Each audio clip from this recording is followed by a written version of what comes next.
नमस्कार दोस्तों। स्वागत है आप सभी का मेरी कहानियों में। मैं हूं शिखा और एक बार फिर से आपके लिए लेकर आई हूं एक नई कहानी और उम्मीद करती हूं कि ये कहानी भी बाकी कहानियों की तरह आपको बेहद पसंद आएगी और आप पहले की तरह अपना प्यार और सपोर्ट मेरी वीडियोस पर बनाए रखेंगे। कहानी पसंद आए तो चैनल को सब्सक्राइब करना मत भूलिएगा। तो चलिए अपनी आज की कहानी शुरू करते हैं। भाई, मैंने तो अपनी शादी से पहले ही सोच लिया था कि अगर अपनी माँ की टोका टाकी, यह मत करो, यह मत पहनो, ऐसे चलो, वैसे मत बोलो, वगैरह वगैरह सहन कर सकती हूँ तो सास की छीटाकशी भी चुपचाप सहन कर लूँगी। और मैंने जो सोचा था वह किया भी। सविता ने बड़े दर्द से कहा, अब सास बनने से पहले भी मैंने फैसला कर लिया है कि जब मैं अपनी अनपढ़ नौकरानियों के नखरे झेलती हूँ, उनकी बेअदबी की अनदेखी करती हूँ, तो अपनी पढ़ी लिखी बहू की छोटी मोटी गलतियों को भी अनदेखा किया करूँगी। फिर थोड़ा रुककर आगे कहा, कोई भी दो व्यक्ति कभी भी एक जैसे नहीं सोचते, कहीं ना कहीं सामंजस्य बैठाते हैं। तो फिर भला सास बहू के रिश्ते में समझौते की गुंजाइश क्यों नहीं है? सौरभ की शादी कर लो, इस सवाल का जवाब तुम्हें खुद ब खुद मिल जाएगा, उसकी अभिन्न सहेली नीलिमा व्यंग से बोली। हाँ सविता, सौरभ की शादी के बाद देखेंगे क्या कहती हो। किट्टी पार्टी में आई अन्य महिलाएं चहकी। वही कहूँगी जो आज कह रही हूँ। सविता के स्वर में आत्मविश्वास था। सौरभ और दिव्या की शादी धूमधाम से हो गई।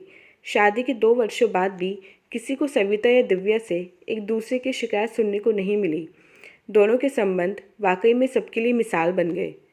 चालाक औरतों के हाथी की तरह खाने के दांत और दिखाने के और होते हैं। नीलिमा ने एक दिन मुंह बिचकाकर उषा से कहा, बाहर तो बहू से बेटी या सहेली वाला व्यवहार और घर में जूत पैजार, यही सब कुछ सविता भी करती होगी अपनी बहू के साथ। मुझे भी यही शक था नीलिमा। सो एक रोज़ जब मेरी जमादारनी नहीं आई तो मैंने सविता की जमादारनी को बुला लिया और फिर उसे फुसलाकर कुरेद कुरेद कर सविता और दिव्या के ताल्लुकात के बारे में पूछा। उषा ने बताया। अच्छा, फिर क्या पता चला? सभी महिलाओं ने एक साथ पूछा। वही सब कुछ जो हमें पहले से मालूम था, बल्कि उसे और भी पुख्ता कर दिया। उषा ने सांस लेकर कहा, यह नहीं है कि सविता दिव्या को डांटती नहीं है या दिव्या पलटकर जवाब नहीं देती। दोनों में मतभेद और मान मनोबल भी होते हैं, मगर पल भर के लिए। दोनों उसका इशू नहीं बनाती और तूल नहीं देती। इसी तरह कई वर्ष बीत गए। दिव्या के 2 बच्चे भी हो गए, लेकिन सास बहू के संबंध वैसे ही मधुर बने रहे। अचानक दिव्या का नर्वस ब्रेकडाउन होने की खबर सुनकर सब चौंक पड़े। सबसे ज़्यादा हैरान परेशान सविता थी। दिव्या को क्या टेंशन हो सकती है भला? पैसे की कोई कमी नहीं है, बच्चों की परवरिश भी अपने ढंग से ठीक कर रही है, बच्चे भी सुशील और होनहार हैं। बच्चों की पूरी जिम्मेदारी सविता और उसके पति गौरव पर डालकर दिव्या और सौरभ स्वच्छंद होकर घूमते फिरते हैं। सौरभ भी जान छिड़कता है दिव्या पर। सविता चौंक पड़ी। पति का पत्नी पर अधिक आसक्त होना, ज़रूरत से ज़्यादा कामेच्छा भी तो पत्नी के तनाव का कारण हो सकती है। सब शर्म लिहाज छोड़कर सविता ने सौरभ से जवाब तलब किया। ऐसा कुछ नहीं है माँ, हमारे यौन संबंध बिल्कुल सामान्य हैं।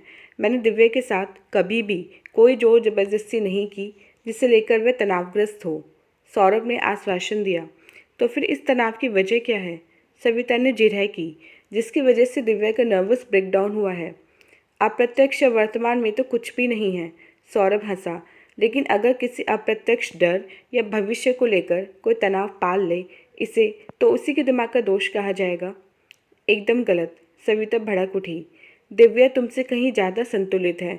तो फिर आप खुद ही उससे उसके तनाव की वजह पूछ लो माँ, और अगर आपके पास उसका हल हो तो सुझाव भी दो। कोई समस्या ऐसी नहीं होती जिसका कोई हल ना हो। दिव्या की समस्या कुछ ऐसी ही है। मानो तुझे समस्या मालूम है। हाँ, समस्या की जड़ ही मैं हूँ। सौरभ ने हंसते हुए बात काटी। मगर मैं अपने को उखाड़ कर फेंकने वाला नहीं हूँ। फिर भी आप दिव्या से तो बात कर ही लो, और बेहतर रहे कि आज ही, क्योंकि अभी तो इलाज चल ही रहा है। तबीयत ज़्यादा खराब हो गई तो डॉक्टर तो आता ही है, वह संभाल लेगा। सविता को बेटे की बातें अटपटी लगी, लेकिन समस्या गंभीर थी। सो उसने दिव्या से पूछने का फैसला किया।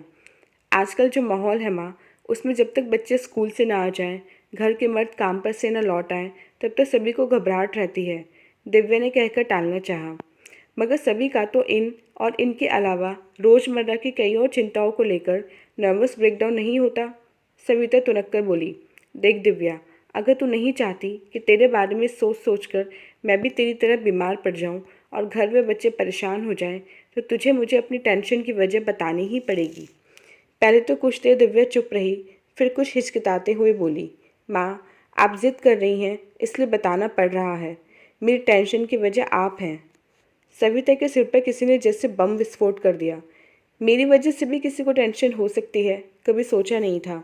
खैर, मेरी वजह से कोई परेशान हो यह तो मुझे कतई गवारा नहीं है।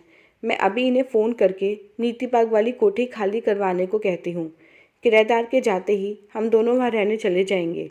सविता ने उठते हुए कहा, रुकिए माँ, मैंने आपसे कहीं जाने के लिए नहीं कहा है और ना ही मैं आपको कभी कहीं जाने दूंगी। बात मेरी टेंशन की हो रही है और वह आपके कहीं भी रहने या ना रहने से कम नहीं होगी। दिव्या ने असहाय भाव से कहा, क्यों नहीं होगी? जब उसकी वजह ही हटा दी जाएगी तो? उसकी वजह नहीं हटाई जा सकती माँ। दिव्या ने बात काटी, मुझे उसके साथ ही जीना है। बेहतर रहे दिव्या, तू ये सब छोड़कर अपनी परेशानी की वजह मुझे साफ साफ बता दे। सविता ने कड़े स्वर में कहा, परेशानी की वजह है पापा के रतिका शर्मा के साथ विवाहेतर संबंध। पर आपका चुप रहना या ये कहिए रतिका को स्वीकार कर लेना। सविता को जैसे किसी ने करंट छुआ दिया। यह भी खूब रही, जब इनके और रतिका के रिश्ते को लेकर कभी मुझे भरी जवानी में कोई तनाव नहीं हुआ तो तुझे क्यों हो रहा है? सविता ने हाथ नचाकर पूछा। महज इसलिए माँ कि आप कभी इस रिश्ते को लेकर परेशान ही नहीं हुई। आपने इसे गंभीरता से लिया ही नहीं। आपने अपने पति को चुपचाप एक अन्य स्त्री के साथ बांट लिया। माना कि आप झगड़ा करके खानदान की इज्जत नहीं उछालना चाहती थी या सौरभ को टूटे परिवार का बच्चा कहलवाना नहीं चाहती थी, और आपकी इस समझदारी और त्याग ने आपको ससुराल में महान बना दिया। लेकिन लेकिन क्या? सविता ने आवेग में पूछा। उस सब से तुझे क्या फ़र्क पड़ा? तू क्यों गड़े मुर्दे उखाड़ रही है? मुझे ही तो फ़र्क पड़ा है माँ। जिन्हें आप गड़े मुर्दे समझ रही हैं उनके साए मेरी ज़िंदगी पर छाए हुए हैं और हमेशा छाए रहेंगे। दिव्या ने गहरी सांस लेकर कहा, शादी से पहले ही सौरभ ने मुझे पापा और रतिका के संबंध के बारे में बता दिया था। आपकी सहनशीलता और त्याग को सराहते हुए कहा था कि उसके जीवन में आदर्श महिला सिर्फ उसकी माँ है और उन्हीं के सभी गुण वे अपनी बीवी में भी देखना चाहेगा। उस समय तो प्यार के ज्वार में मैंने भी हामी भर ली थी कि मैं भी आपके ही पच्चीनों पर चलूँगी, मगर अब लग रहा है कि यह तो असंभव है। क्या असंभव है? आप जैसा बनना या आपके पच्चीनों पर चलना? अरे छोड़ बेटी, तुम मुझसे कहीं अच्छी गृहिणी, पत्नी और माँ हैं। सविता सराहना के स्वर में बोली, उससे कुछ फ़र्क नहीं पड़ता माँ। सवाल है मेरे सहनशील होने का, जो मैं कभी हो ही नहीं सकती, और न आपकी तरह अपने पति को किसी दूसरी औरत के साथ बांट सकती हूँ। सविता बुरी तरह चौंक पड़ी। नहीं, सौरभ का किसी दूसरी औरत के साथ कोई चक्कर नहीं हो सकता। दूसरी औरत के साथ फंसे लोग खुलेआम शाम घर आकर बच्चों के साथ नहीं खेला करते। सविता कुछ सोचते हुए बोली, और सौरभ बिना नागा बच्चों के सोने से पहले घर आ जाता है। खैर यह बता, ये दूसरी औरत वाली बात तेरे दिमाग में आई कहाँ से? पिछले हफ्ते छोटी चाची के पोते के मुंडन पर यह सब चचेरे फुफेरे भाई बहनों ही बैठे अपनी सफलता और कमाई की बातें कर रहे थे। सुनील भैया ने कहा कि वे और सौरभ तो अब इतना कमा रहे हैं कि चाहें तो एक गृहस्थी और भी बसा लें। इस पर सौरभ बोला, और हमारे पास तो एक्स्ट्रा बीवी रखने का लाइसेंस भी है। बीवियों के ऐतराज़ करने की परंपरा तो हमारे खानदान में है ही नहीं। मानती हूँ माँ, ये सब मजाक में कही गई बातें थीं, लेकिन मजाक को हकीकत में बदलते क्या देर लगती है। सौरभ सफल, आकर्षक और दिलचस्प व्यक्ति है। उस पर तो हर आयु में औरतें कुर्बान होती रहेंगी। कितने मोहपाश में बांधूंगी मैं उसे? देश विदेश में घूमता है, कभी भी कहीं भी फिसल सकता है।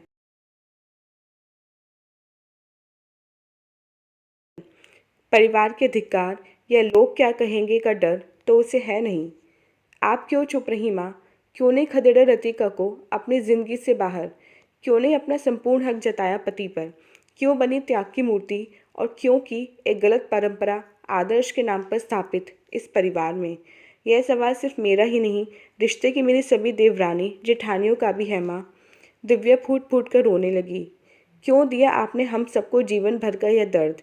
क्या हमारी पीढ़ी के प्रति आपका कोई उत्तरदायित्व नहीं था माँ? सविता हतप्रभ सी देखती रही। उसके पास ना तो दिव्या के सवालों के जवाब थे और ना ही उसके तनाव का कोई इलाज। तो दोस्तों, ये थी हमारी आज की कहानी। उम्मीद करते हुए कहानी आपको पसंद आई होगी। मिलते हैं अपने नेक्स्ट वीडियो में इससे नेक्स्ट कहानी के साथ। तब तक के लिए आज्ञा दीजिए। धन्यवाद।